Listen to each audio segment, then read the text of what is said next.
pagpapakilala ni Francis Leo Marcos sa sarili niya ay isa daw siyang malaking negosyante at isang philanthropist.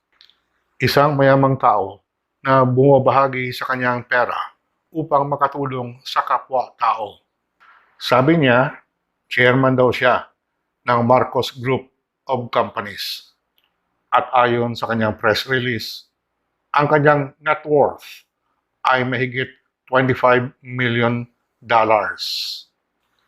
Kung sa Philippine peso, 1,250 milyong piso. 1,250 million pesos. Pinapalabas niya na anak daw siya ng yumaong si Dr. Pacifico Marcos, kapatid ng yumaong Presidente Ferdinand Edelin Marcos. Kung tatanggapin natin ang kanyang press release, galing sa pamilya Marcos ang kanyang yaman. Hindi po mahirap ito na isiwalat na isang malaking kasinungalingan. Kahit isang patak ng dugo ng Marcos, hindi ito dumadaloy sa kanyang mga ugat.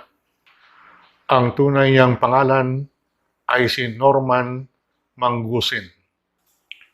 Bogus ang pagkatao na ipinapakilala niya sa Facebook at YouTube. Isang budol-budol operator na matagal nang nabisto sa kanyang panloloko. Successful businessman daw siya. Ano ang negosyo niya? Hanggang ngayon, wala pa siyang ipinapakita na corporate headquarters ng kanyang negosyo. Hinanap ko sa Google, zero. Mga kaso ng estafa ang nakita ko. Pero kahit isang mention sa Google tungkol sa kanyang negosyo, wala. Lumalabas lang ang mga press release ni Francis Leo Marcos. In the field of business, hindi mo pwedeng itago ang mga ginagawa ng kumpanya mo.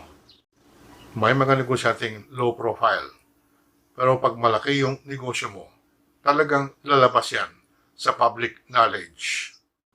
At ang Google search ang pinakamabilis at epektibong paraan upang mahanap ang isang impormasyon sa internet. Kung totoong negosyante siya, ano ang linya ng kanyang negosyo? Ano ang mga produkto niya? Bangko? Insurance? Real estate? Gasolinahan? Supermarket? Manufacturing? O baka sari-sari store? Hay nako, Francis Leo Marcos, aka Norman Mangusin. Akala mo talaga, maniniwala na lang ang tao sa lahat na sinasabi mong katarantaduhan. Alam nyo kasi, walang bilyonaryo na biglang umabot sa ganong kayaman. Hindi po yan maaring itago kung saan ka nag-umpisa. Bigyan ko kayo ng halimbawa ng isang totoong bilyonaryo, ang kaibigan kong si Edgar Sia II o mas kilalang si Injap. Alam ng lahat na si Injap ang nag-umpisa ng Mang Inasal. Founder ng Mang Inasal. Kahit sa lugar sa Pilipinas may Mang Inasal, di po ba? At marami sa atin na mahilig kumain sa Mang Inasal. Nag-umpisa yan sa Iloilo, 17 taon na ang nakaraan.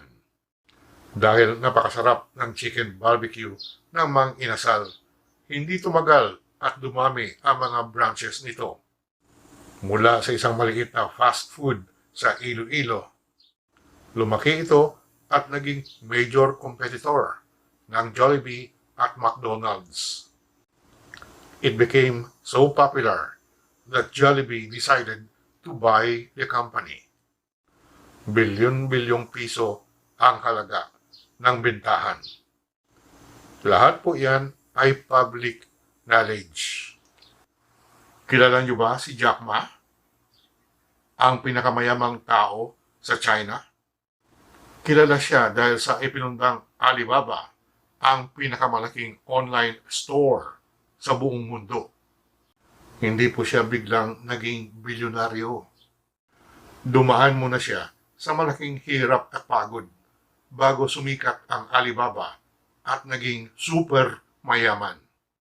At kahit anong oras, makakahanap tayo sa Google ng impormasyon tungkol kay Jack Ma at Alibaba, kay Injap at ang Mang Inasal, o yung yumaong si Steve Jobs ng Apple at si Bill Gates ng Microsoft, o si Warren Buffett, ang pinakamayamang tao sa buong mundo, o dito na lang sa Pilipinas, ang mga Ayala.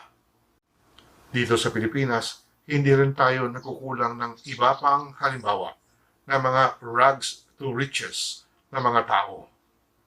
Si Henry C., si John Gokong Wei, si Lucio Tan, ang tinatawag na Taipans in Philippine Business and Industry. Ang mga buhay nila, ang mga negosyo nila, kung paano nila ito inumpisan at pinalago. Nandyan lahat yan sa Google. Kaya dapat matanong natin, ano ba ang kwento ni Francis Leo Marcos? Sa tagal ko na sa mundong ito, naging 61 years old ako 5 days ago, ngayon ko palang narinig ang pangalan na Francis Leo Marcos. Wala siyang may pakita upang patibayin ang mga sinasabi niya.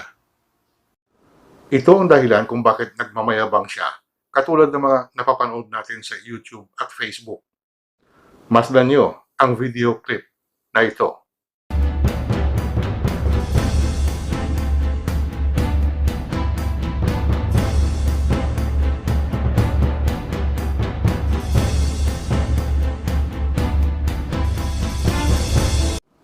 Napansin niyo ba ang mga galaw ng kanyang mga kamay?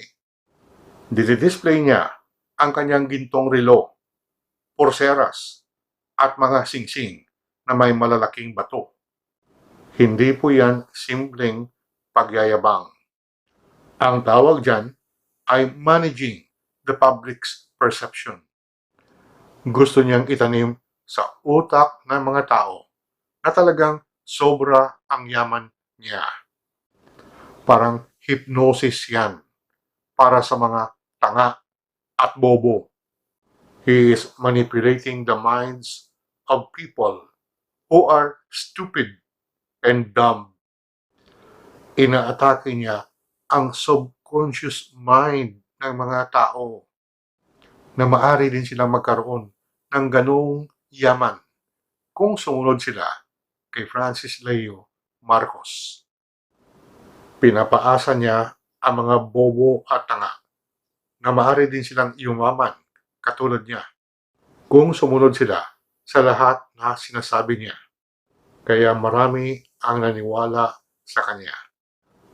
At kahit 1 kilo lang na bigas ang binibigay, naniniwala ang maraming bobo at tanga na tune-tunelada ang binibigay niya.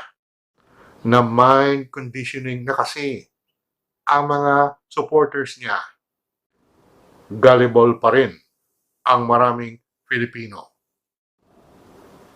Mabilis nilang tinatanggap bilang katotohanan ang napakaliwanag na panloloko.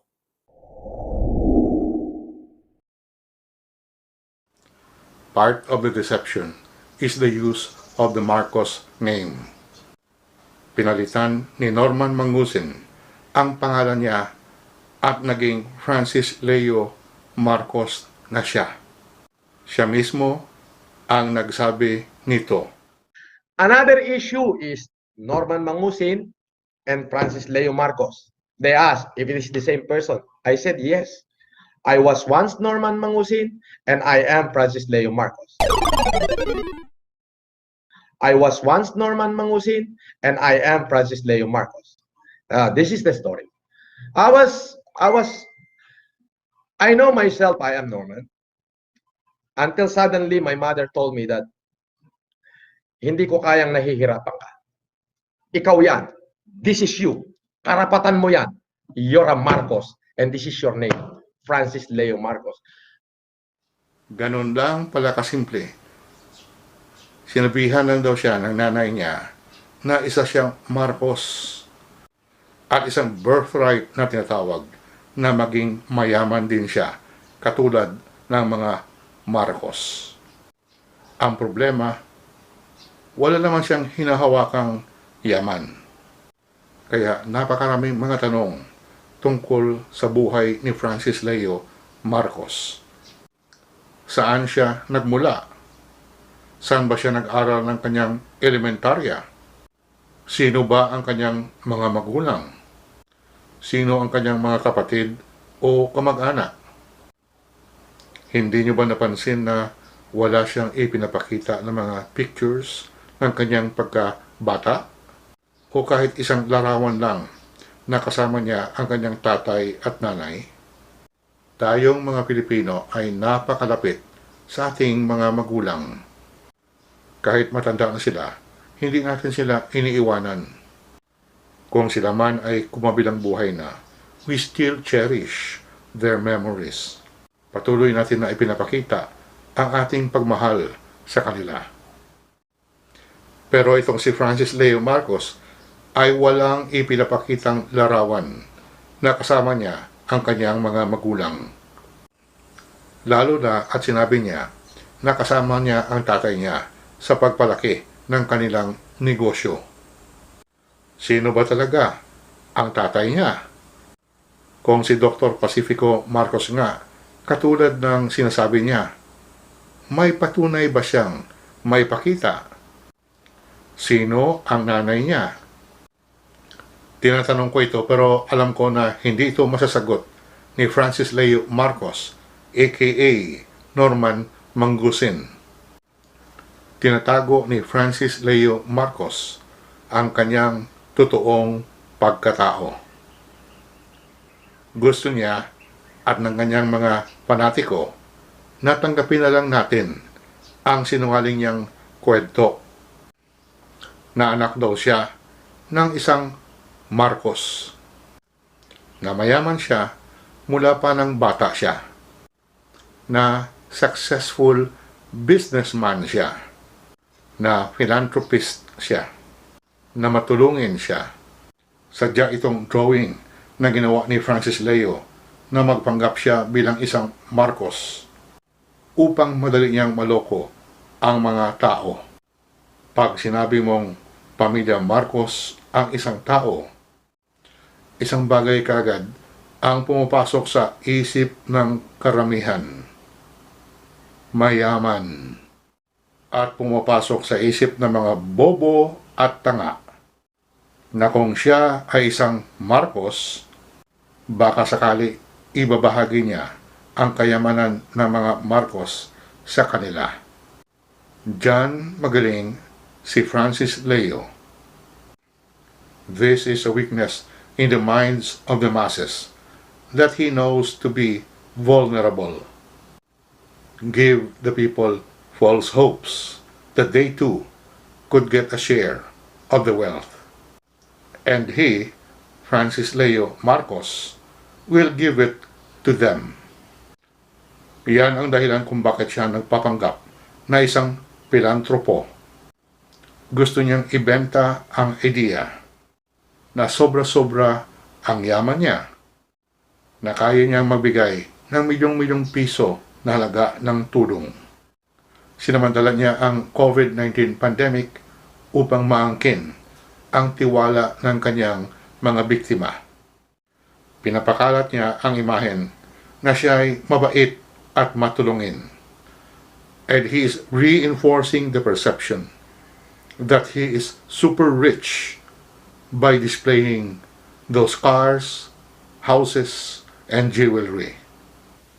Ipapatuloy po natin sa susunod na video ang ating expose tungkol kay Francis Leo Marcos. Ako po muli si Manuel Boy Mejorada. Maraming salamat po sa inyong patuloy na pagsuporta.